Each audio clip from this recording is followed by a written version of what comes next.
Je marcherai devant toi. J'aplanirai les chemins, mon Dieu. Je romprai les portes d'airain et je briserai les verrous de fer. Je te donnerai des trésors cachés, des richesses enfuies, afin que tu saches que je suis l'Éternel, qui t'appelle par ton nom, le Dieu d'Israël.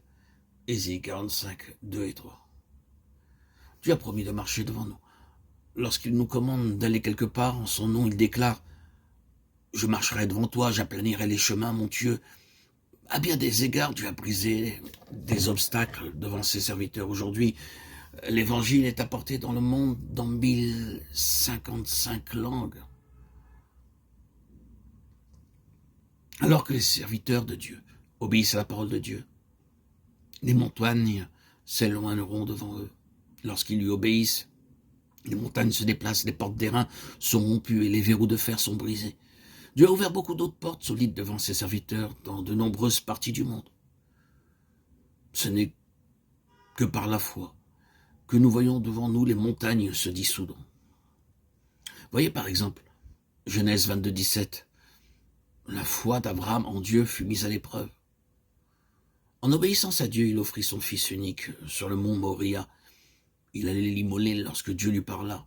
Abraham leva les yeux et vit derrière lui un bélier retenu dans un buisson par les cornes. Et le Seigneur lui demanda d'offrir ce bélier à la place de son fils. Dieu disait en fait, « Abraham, tu m'as pleinement obéi. Tu n'as pas épargné ton fils. Maintenant, je suis lié à toi, tout comme le bélier. Je suis lié à toi.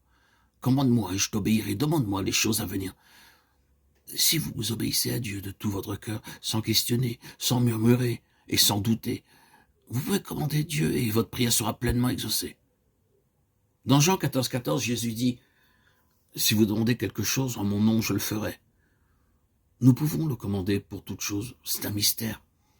Nous avons le droit de commander Dieu. Mais nous devons tout d'abord apprendre à lui offrir ce qu'il désire. Et ceci, de tout notre cœur. Jusqu'à votre vieillesse, je serai le même. Jusqu'à votre vieillesse, je vous soutiendrai. Je l'ai fait et je vais encore vous porter, vous soutenir et vous sauver. Ésaïe 46, 4. Ici, notre Seigneur nous assure fortement par le prophète Ésaïe qu'il nous assistera tout au long de notre existence. En tant qu'être humain, nous sommes pleins de crainte. Bien que nous ayons joui de la bonté de Dieu en abondance pendant plusieurs années, que nous l'ayons vu travailler en notre faveur en plusieurs occasions et qu'il ait répondu à nos prières, nous sommes cependant pleins de crainte. Et nous continuons à dire, qu'en sera-t-il de ceci? Qu'en sera-t-il de cela? Que nous réserve le lendemain, le mois prochain ou l'année prochaine? Nos pensées sont remplies de crainte et d'anxiété. Nous nous soucions toujours de l'avenir, de notre santé, de notre âge avancé, de nos enfants, ou même de choses moins importantes. Un seul verset suffit pour ôter l'inquiétude ou toutes sortes d'anxiété. Il ne s'agit pas de paroles humaines, mais des paroles du Dieu vivant et plein d'amour, nous disant à nous qui sommes devenus sa possession céleste, jusqu'à votre vieillesse, je vous soutiendrai. En d'autres termes, je suis responsable de vous jusqu'à la mort. Dieu déclare nous délivrer de 7 craintes, Job 5, 19. Le chiffre 7 dans l'Écriture parle de perfection. Cela signifie que quelles que soient nos craintes, nos épreuves, nos afflictions, il nous en délivrera. Lorsque le peuple de Dieu remercie Dieu pour sa nourriture, il remarque que même la plus pauvre espèce de nourriture devient savoureuse. Lorsque le Seigneur Jésus-Christ nourrit la multitude, il ne la nourrit pas avec une nourriture riche, mais avec des pains d'orge. C'est la plus pauvre des nourritures pour un homme.